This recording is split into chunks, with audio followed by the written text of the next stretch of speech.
Bureau of Land Management puts this new sign up, toned it down quite a bit. The original sign said travel warning. They wanted to scare everybody out of here. They put up this new sign a couple weeks ago. Want you to think that they're cleaning everything up and it's safe to come out here. Well, sometimes it's safe and other times it's not. A week ago, just a couple miles east of here, 160 pounds of marijuana was recovered along with an illegal alien who smuggled it here.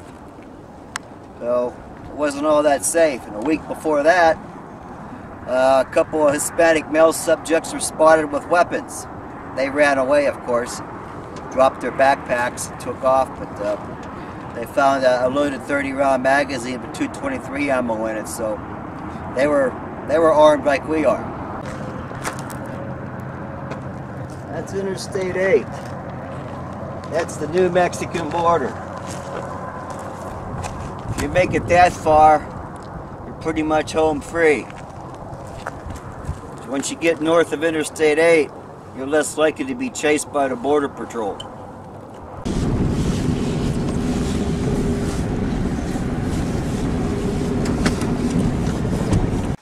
They'll stop here a lot of times. We found a whole bunch of backpacks, water jugs, all kinds of other garbage here.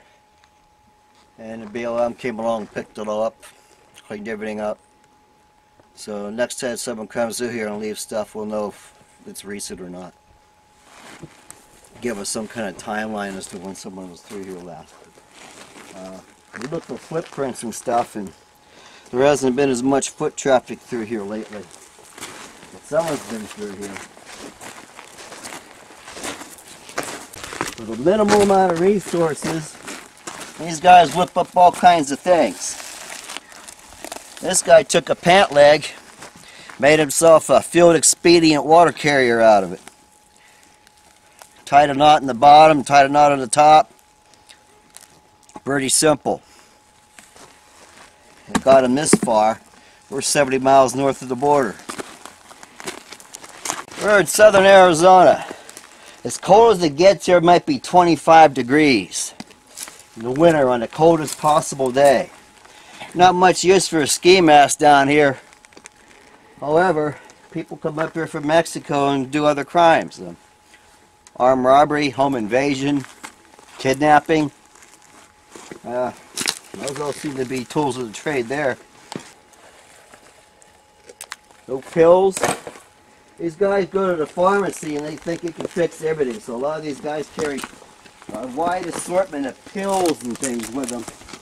A lot of times these guys will buy some kind of stimulant and it further dehydrates them on their trip. The guy selling it don't care. Why are we not going to come back? Somebody camped here, made themselves a hell of a mess. Food cans, water bottles, underwear. Yeah, this has been real common like this. This is a electrolyte. They take this to keep, it's like Gatorade, except you know, it's something they sell down there. It costs about $2 or $3 down there at the border. But it's all in Spanish. Every illegal alien deposits approximately 8 pounds of trash per day. It's a lot of garbage. Look at this. I'm not sure what they were smoking out of this, but that's a homemade smoking pipe. It could have been tobacco, but then again, who knows? They could have been smoking crack off that just as easily. Someone was smoking here. Cigarette butts. They come up here, a couple of changes of clothes. When they get close to the end of the road, where they're going to get picked up, they drop all their dirty, grungy, stinky clothes and put on a clean set so they can assimilate a little better in public. You know, infiltrate, kind of look like everybody else. So that's why all this stuff lays around out here, because if they took it with them, it'd stick out like a sore thumb. You know, after being on the trail for 7 or 8 days, they smell pretty bad. We found a party of 11 out here in June, and the live one smelled worse than the dead one I found. It was bad. These plastic bags are sleeping bags. It's cold out here, or wet, and you just slide into a garbage bag. And, you know, again, it's light, cheap, easy to carry. Use it one time, leave it behind. So what happens is our desert's full of this black plastic, and there's a lot of places where people still graze cattle. There's wild horses out here. They eat stuff like that. They don't know what's food or not, so they'll eat it. Gets all tangled up in their intestines and they die. So every year our ranchers lose animals because of these people leaving their garbage behind. Expedient water bottle carrier.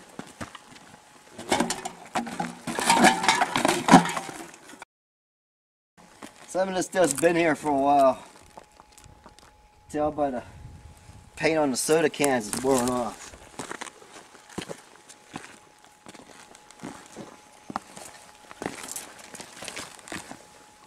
Yeah.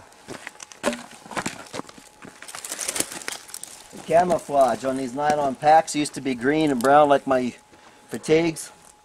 Well, the sun does that, turns them pink. It takes about 6 months to a year to do that.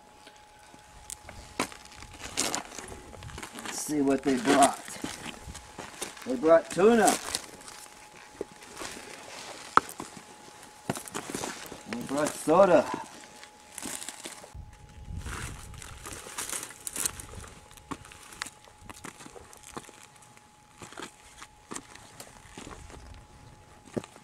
What happens is at night you can see all the lights from Stanfield and Casa Grande. So when you're walking down this way, you have the illusion of thinking you're almost going to be to where you're going. However, it's still quite a few miles away. You know, think about how long it took us to drive out here. You know, you only walk about 2 miles an hour on these rocks. So they see them lights, they get their hopes up, they think they're almost there. Most of your fatalities occur right around here. People drop dead from walking without water. Sometimes we come out here and sit someplace. We'll put the lawn chair down, find a nice little obscure spot and just wait. It's a waiting game. You know, they'll walk right into you. What happens is that the media will use their death as, you know, that's pretty low, I think, when you exploit somebody's death, you know. I mean, there's no honor or respect in that at all, you know. I've lived out here for almost 2 decades and we never heard of armed robbery and home invasion before. Well, within a half mile of my home there was 2 armed robberies within a 10-day period of time. Within a mile of my home, someone got their throat cut. And the one common denominator was a Hispanic male subject was the suspect in each one of those cases. Arizona. Come on vacation, leave on probation.